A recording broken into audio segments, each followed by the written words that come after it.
I like a little one-on-one time with my new friends before the night escapes us. Let me show you around. Oh my gosh. Love it. Up? Come on, let's go. Okay, sorry. Thank you for having us. Wow. Television shows continue to occupy an interesting place in our current media landscape, as the idea of capturing our ongoing attention for multiple weeks on end feels increasingly difficult in a time where that attention seems to move on quicker than ever. And yet there were plenty of shows this year that did exactly that seized our collective focus to draw us into an engaging story told over a prolonged period of time.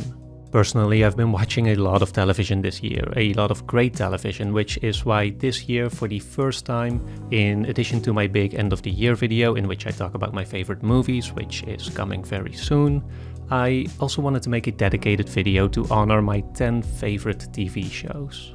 And by narrowing it down to 10, I'm already leaving out a lot of good stuff. Like Task, which I thought was a compelling crime drama with great leading performances from Mark Ruffalo and Tom Pelphrey.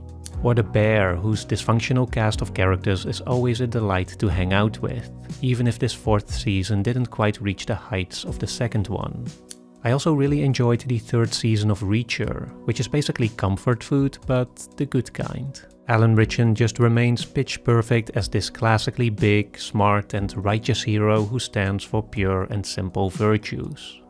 Another pleasant surprise was Murderbot, which at first seemed like it wasn't doing much plot-wise as it has these slow-moving 20-minute episodes where little of note happened, but over time it kind of sneaks up on you as this cozy show that's more about the characters than it is about intricate plotting.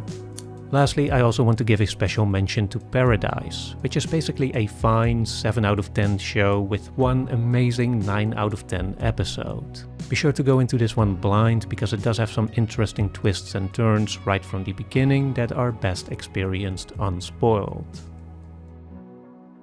Okay, now for my top 10, and yes, I'm actually doing a ranked list this time, as there were some shows this year that just really stood out to me, that really impacted me more than the others, and I wanted to reflect that in the order of this video. Still though, please keep in mind that all of these shows are worth watching, so no need to fuss about the exact order too much. Anyways, besides just looking at the general filmmaking and storytelling qualities, some other metrics that I took into account here was how much I was looking forward to each new episode, how surprising a show was in its overall progression, and how long it stayed with me afterwards. And the first show I want to talk about, the number 10 on this list, is the second season of Severance.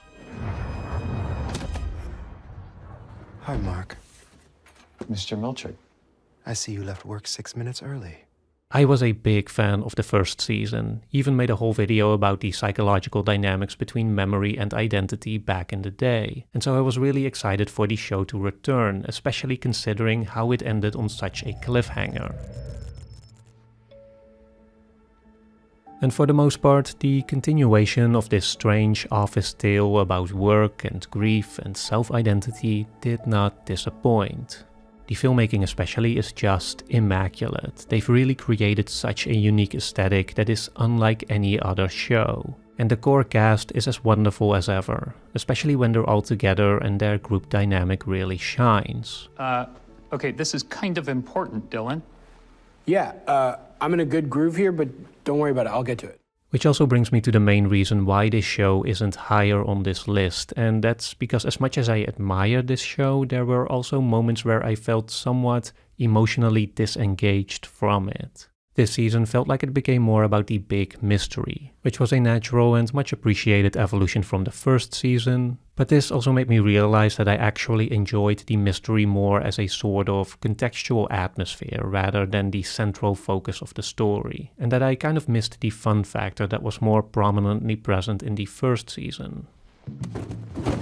But I don't know, maybe I just need to watch this again without distractions because in the same period that I was following Severance, I also got hooked on the third season of The White Lotus.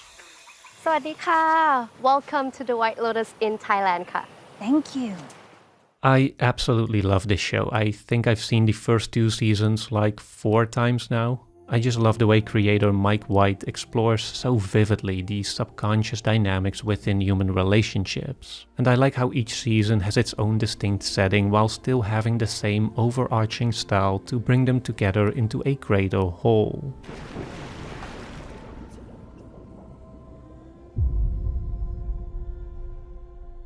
That being said, this third season was probably my least favorite so far, as I felt like it kind of dragged in some places and the conclusion wasn't particularly satisfying. It is easier to be patient once we finally accept there is no resolution. But aside from that, there was still a lot to love here. I especially enjoyed the storyline of the girlfriends whose internal allegiances kept shifting because of various dormant grievances between them. Why are you antagonizing her?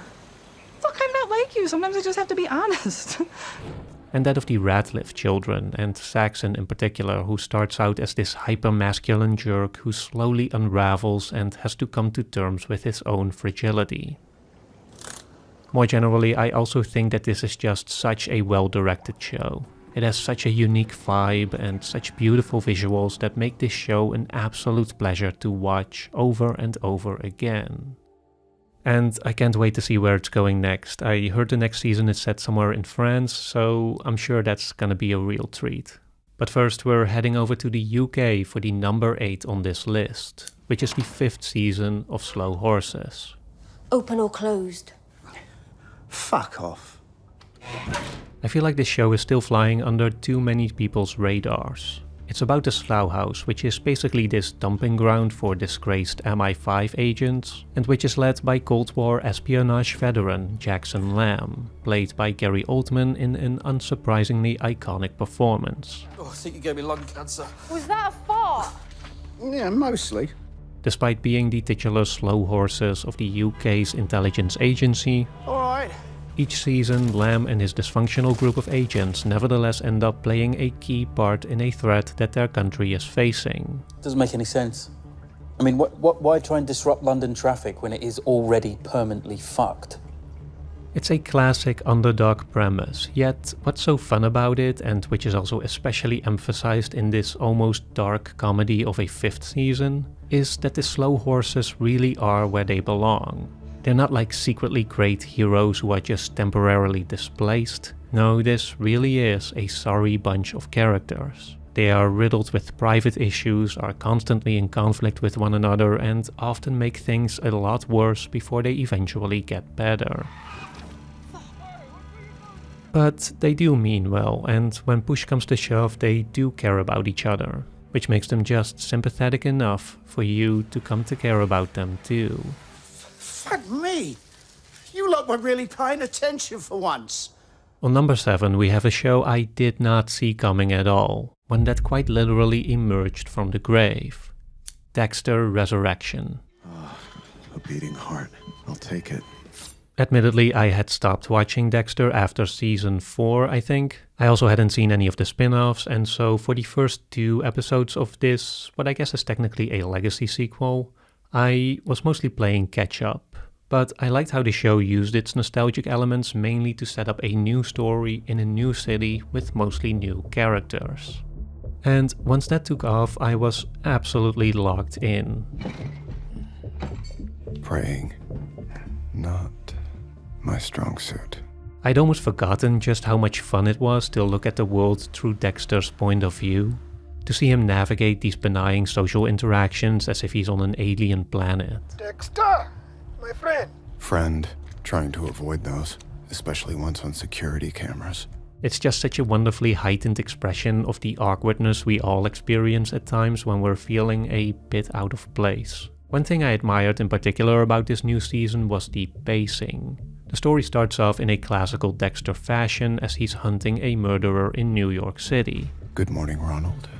No hoodie? Must not be on the hunt. But I am. But it really kicks into gear when he then encounters this sort of inner circle of serial killers hosted by an enigmatic billionaire. I cannot express how excited I am to meet you. From here on, things just move so fast, and in a good way, you know, in a way where each episode feels consequential and constantly subverts the previously established status quo. It was just a great return to a show that used to be such a favorite of mine, and I'm happy to see it's finally found its footing again. Everything's great. Violence was imminent all the time. Some shows feel like they're just made for movie nerds like myself, like Mr. Scorsese, which is a 5-episode deep dive into the life and work of Martin Scorsese, and which I found to be a beautiful portrait of one of our greatest filmmakers, featuring open-hearted conversations with the man himself, his family and co-workers. It's a miniseries that adds a lot of personal history to his filmography and some great insights into how his greatest works came into being. So they say, yeah, you gotta meet this guy, I said, who is he? But the show I actually want to talk about here, the number 6 on this list, and which also briefly features Martin Scorsese, is The Studio. You know, I love movies, but now I have this fear that my job is to ruin them. The Studio follows an idealistic Hollywood executive who wants to make great movies, but also has to navigate the modern studio system, our current movie culture, and perhaps most of all, his own incompetencies and insecurities. It's just a really fun show that brings you along all these different cinema-related tropes, topics and genres, like there's an episode about the long take, which naturally is shot entirely using that exact technique.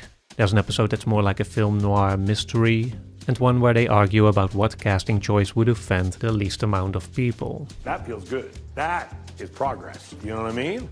There's also a bunch of cameos from famous filmmakers and actors, and yeah, it's just a great satire that I think is especially enjoyable when you're already immersed in movie culture. But even if not, it's still a solid comedy with clever writing that always manages to take a minor conflict and escalate it into these increasingly absurd proportions until the whole thing just absolutely blows up.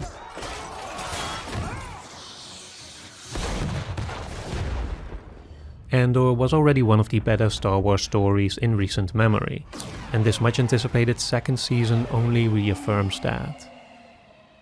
What's so fascinating here, to me at least, is how Andor seems to be the only Star Wars story right now that's allowed to actually deepen the dynamics of the conflict it represents.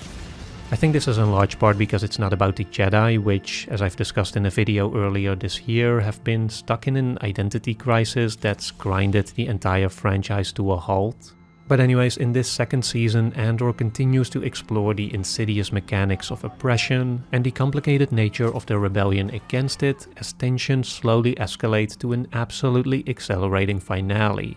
I particularly like the structure here, where every 3 episodes form a kind of mini story arc which then build on each other to raise the stakes with every new cycle. The loss of an objective reality is perhaps the most dangerous. And more than that, it's just such a timely story. Not in the sense that it's directly allegorical or overly didactic, but in such a way that it symbolically speaks to deeper feelings of powerlessness, and subsequently works through those feelings by invoking a real and meaningful sense of hope. You know, one that isn't granted by means of wishful thinking, but rather one that is claimed through hard work, risk and sacrifice, and by committing oneself to a greater purpose. We have to beat them. And I believe you have purpose in making that happen. I need to believe that. And wasn't that what Star Wars was all about in the first place? It can't be. For the number 4 on this list, I'm taking a bit of a leap of faith, as this show is still ongoing at the time of recording. But so far at least, I'm absolutely loving Vince Gilligan's Pluribus. Carol? You still there? For starters, the production value of this show is just out of this world. Every scene is a set piece, every location feels real and lived in. They really spared no expense.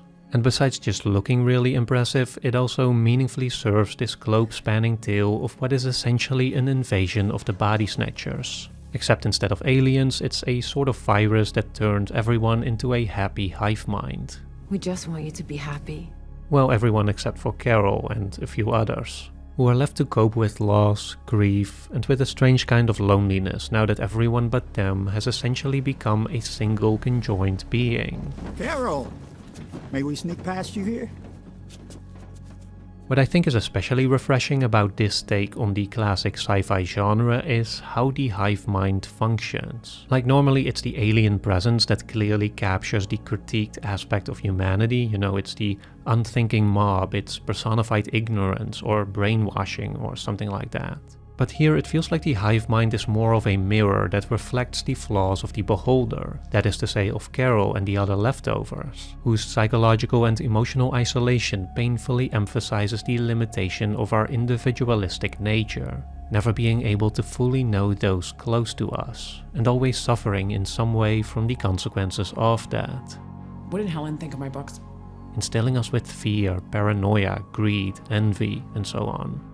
It actually does make the hive mind seem somewhat tempting as a better way of being, but then again there's something about the complete erasure of individuality that just feels intuitively wrong. It feels like it kills a part of us that is also of unique and intrinsic value beyond just the sentimental attachment we have to our own identity. But I guess we'll have to wait for the last few episodes to see how exactly all this will play out. Would you like an atom bomb? I'm gonna have to get back to you on that. And with that, we're moving into the top 3. I honestly can't remember the last time I've stared at my screen with such disbelief and astonishment as I did while watching the second season of The Rehearsal. I started to notice a disturbing pattern in the causes of these crashes that I haven't really seen discussed a lot. It's one of those shows where it's best to go in with as little information as possible, and so I won't spoil anything here, but the basic premise is that Nathan Fielder, kind of an eccentric guy, wants to improve aviation safety by rehearsing risky situations in an attempt to better understand the psychological mechanisms that drive the people involved. And coasting on the success of the first season, Nathan really amps up the stakes here with these increasingly bizarre and outlandish scenarios that resulted not only in some of the biggest laughs I've had this year, but also again in some of the most insane moments where I literally could not believe what I was seeing. What you're about to witness is going to seem weird, which is why I'm putting myself through it before I invite any real pilots to participate. As an extension of Nathan himself, The Rehearsal is truly one of a kind. Besides being really fun and absurd, what I think makes this show stand out is the way Nathan is in constant conversation with himself. It is a beautifully self-reflective work that is also fascinating on that more meta level where it explores the tension between wanting to entertain and wanting to do something meaningful to improve our world, even if only a little bit. But you can't take that thought too seriously because no one else will. And I feel pretty confident in saying that with this second season, he absolutely achieved both. Maybe a clown can change the world after all. Number 2 goes to a miniseries that only a few people seem to have seen, but which nevertheless made a deep and lasting impression on me. And that's The Narrow Road to the Deep North. Are we all left part of ourselves in that jungle? Adapted from the novel of the same name, The Narrow Road to the Deep North is about Dorigo Evans, who, as an older man, reflects back on the Second World War, during which he had a complicated love affair and eventually ended up in a Japanese prison camp. Why bother drawing? Because people need to know what's going on here. More than just being a war story, however, I think the best comparison to this would actually be Sergio Leone's Once Upon a Time in America, in the sense that for the older Dorigo, the past is still very much a living thing. It's an open wound, not just because of the trauma he endured in the camp, but also because of unanswered questions he has about what happened at home while he was gone. And so part of his present story also ends up being about confronting the truth about what transpired all those years ago. Which is not to say that the show is necessarily structured around some great plot twist, but rather that the sort of emotional truth of the main character doesn't fully crystallize until the very end. Which might demand some patience in the earlier episodes, as it can feel difficult to access Dorigo's interiority at first. But for me at least, when everything fell into place, when I realized the extent to which this man's soul had just been completely ravaged by both love and war, it just hit me like a brick, and I honestly don't feel like I've been quite the same ever since.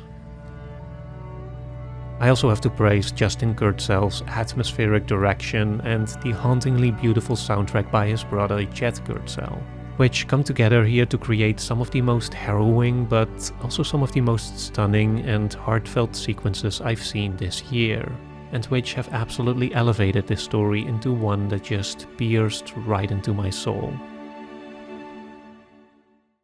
If you've been watching my videos this year, the number one on this list probably doesn't come as that big of a surprise. It's The Pit. Well, we survived as a species because we learned how to cooperate and communicate. So when we're in the middle of killing each other, it defies the very logic of our existence. This was hands down my favorite show of the year. I was just riveted the entire way through, and I think it was mostly because of how, as I already explained in my video on the show, they structured a large part of this ER hospital story like that of an epic battle sequence. It presented us with a set of heroes engaged in an already desperate war, who are then suddenly faced with an even greater danger that will push them to their absolute breaking point, but which, under those extreme circumstances, also sparks a fire within them that is just incredibly moving to witness. Let's focus on the patients. Only way out is through. And what's even more powerful is that they took this story structure, including all its suspense, excitement and emotional force, and applied it to the very real, everyday people whose continued dedication to helping others so often goes underappreciated. If you've already been following my channel for a bit longer, you know I've had my own hospital nightmare when my wife got sick, which might be in part why The Pit struck such a deep chord with me. Because I know not only how hard these people work, certainly much harder than I'd ever be capable of, but also how much of themselves they sacrifice in order to do so. To be in healthcare or any kind of concrete public service like it really is a selfless profession. It really fulfills that heroic ideal of putting yourself in the service of something greater. And it's that sort of spiritual dedication beyond just the material commitment that I think the show just captured so effectively. Like, it doesn't embellish or romanticize, it doesn't get bogged down in sappy subplots. It is just about the work and the people who continue to do it, no matter the odds, because it knows that that's where the inner fire of humanity burns most brightly. Thank you for everything you did here today. What I also really love about The Pit is their production philosophy, in which they've clearly stripped down their storytelling to its essence in order to give us more of it. I mean, the new season is already coming in January, that's just a few months since the last one ended. And of course there's a lot more that I'm looking forward to, like the new season of Fallout, the Game of Thrones spin-off A Knight of the Seven Kingdoms, and the adaptation of Neuromancer. But if I may recommend you something to watch right now, The Dinner Plan is a short movie about a man with a rare food allergy who has to navigate a dinner party hosted by his boss. Oh, yeah, that is kind of intense. He initially lies about his allergy out of politeness, he pretends to have a small appetizer to appease the boss's wife. But as the evening progresses and those same risky ingredients keep showing up again and again, Henry, take a bite. this little white lie quickly escalates into an entangled web of stress and deception. And it's really fun. It really captures that frustration of trying to ease your way out of an awkward social situation only to end up making things much, much worse. No touching in the office. They take it very seriously. Henry. The Dinner Plan is playing exclusively on our creator-owned streaming platform Nebula. And you can watch it right now for free with the new 3-day trial that's now available if you sign up using my link at nebula.tv/LSOO. And while you're there, let me give you some other cool things to watch, because there's a lot more exclusive content here from your favorite creators. For starters, there's exclusive videos of mine. For example, earlier this year I revisited The Last Jedi to see how it holds up now that the dust has mostly settled. I also had a fascinating 1 hour and 40-minute conversation about the Brutalist with Jacob Geller, who's one of my favorite video essayists and who also has a bunch of exclusive videos on here, as does Thomas Flight and Lindsay Ellis and Patrick Willems and so many other amazing creators. On top of that, Nebula has been producing some really cool originals, like Tom Nicholas's insightful feature-length documentary about the baby boomers, and Broe Deschanel's in-depth video series Taboo on Screen, which is about cinema's relationship to depicting all the shunned and uglier aspects of our humanity. Actually, 3 days might not be enough to go through all of this good stuff, but I dare you to try. The free trial is also just a great way to get to know Nebula as a platform, to experience all of our work completely ad and sponsor free, to watch new videos early, and to easily discover thoughtful new creators. Nebula is after all a curated platform. Again, the free trial is available if you sign up using my link, that's nebula.tv/LSOO, which, if you do decide to stay, now also gives you a 50% discount on a yearly subscription. That's just $30 for a whole year of Nebula. You can get Nebula for yourself or as a gift card to give to someone else. Might be a nice holiday present, maybe? Either way, just follow the link in the description below or scan this QR code to head on over to Nebula and to start enjoying the biggest creator-owned streaming platform right now.